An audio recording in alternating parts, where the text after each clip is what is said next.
into one of the worst countries where the military are in our streets without any regard for people's constitutional rights. In poverty, and she spent years in a Kenyan refugee camp. I hate that for her. I really do. She resettled in the U.S. as a refugee. So happy for her. She was given housing, afforded education, opportunity, freedom. She became a citizen in 2000 at 17. Again, so happy for her. Thank God she escaped that terrible life. And she was elected to Congress, one of the first Muslim women in the House. The American dream. She has every reason to be thankful. Is she? Not even almost. Instead, she spends her time bashing the very country that saved her and her family. Here's more of what I consider garbage. I mean, I grew up in a dictatorship. And I don't even remember ever witnessing anything like that.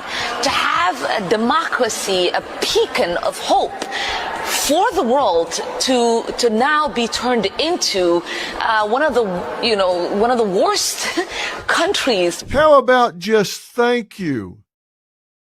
Amazing. Absolutely amazing. Because according to Ilhan Omar and a lot of these left-wing politicians, America is one of the worst countries on earth. And that's what they tell us all the time, right? America is racist. America is evil. America is fascist. America is basically some kind of dictatorship where people are oppressed every single day. And that's the story they sell. That's the narrative. But here's a simple question that nobody ever answers. And it's the most basic common sense question in the world. If this place is so terrible, why are you still here? Seriously, think about that.